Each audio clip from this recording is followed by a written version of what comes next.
On traverse tous des tempêtes. Des périodes où l'on a l'impression que tout s'écroule, où le sol se dérobe sous nos pieds. Des moments où la douleur, la fatigue ou la perte prennent toute la place, et où l'on se demande « Comment je vais faire pour continuer ?» Si tu vis ça, sache une chose, tu n'es pas seul. Chacun d'entre nous, à un moment ou un autre, passe par une épreuve qui semble insurmontable. Mais aussi immense que soit la difficulté, il existe toujours une force, parfois invisible, prête à se réveiller en nous. La première étape pour se relever, ce n'est pas de se battre immédiatement. Ce n'est pas de sourire de force ou de prétendre que tout va bien.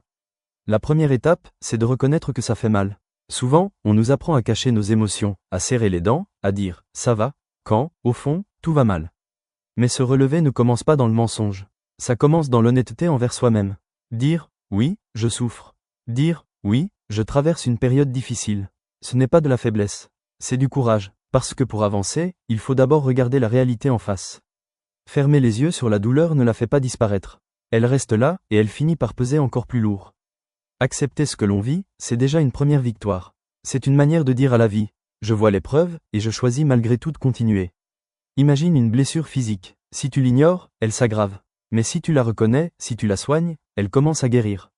C'est exactement la même chose pour nos blessures intérieures. Reconnaître sa douleur n'est pas un aveu d'échec. C'est une preuve de force intérieure.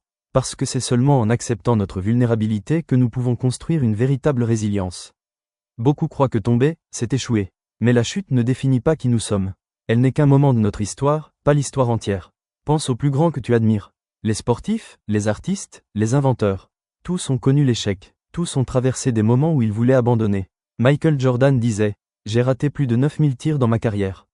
J'ai perdu presque 300 matchs. 26 fois, on m'a fait confiance pour le tir de la victoire, et j'ai raté.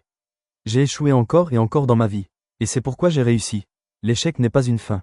C'est une leçon, c'est un tremplin. Quand tu tombes, tu découvres tes limites. Mais tu découvres aussi ta capacité à te relever. Et c'est souvent là que naît la résilience. La résilience, c'est cette force silencieuse qui transforme les chutes en apprentissage. C'est elle qui permet de dire « Je ne suis pas défini par ce qui m'arrive, mais par ce que je choisis d'en faire ». Après une épreuve, on veut souvent tout changer d'un coup. Retrouver la force immédiatement, redevenir comme avant. Mais se relever, ce n'est pas courir. C'est marcher, un pas après l'autre.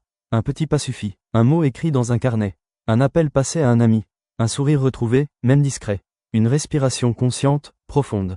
Chaque petit pas est une victoire. Et accumulés, ils finissent par former un chemin immense.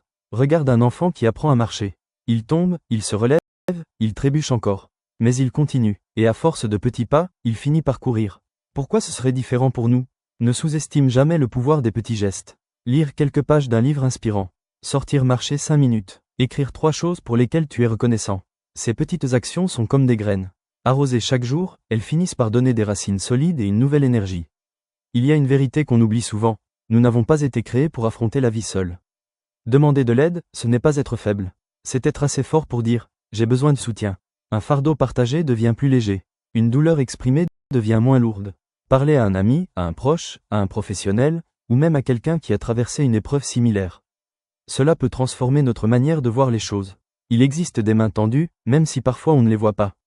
Et accepter de les saisir, c'est déjà avancer. Souviens-toi, demander de l'aide ne te rend pas dépendant. Au contraire, cela t'apprend que tu fais partie d'un tout plus grand. Et parfois, aider les autres à leur tour devient la plus belle façon de guérir soi-même. L'épreuve n'est pas la fin de ton histoire. Elle peut devenir le début d'un nouveau chapitre. Regarde un diamant, il naît sous une pression immense. Regarde un arbre, ses racines s'enfoncent encore plus profondément quand souffle la tempête. Toi aussi, tu peux utiliser la pression de la vie pour te renforcer. Tu peux choisir de transformer ta douleur en énergie, tes cicatrices en fierté, ton passé en tremplin. Certaines des plus grandes réussites sont nées d'une chute. Un emploi perdu qui a ouvert la voie à une vocation.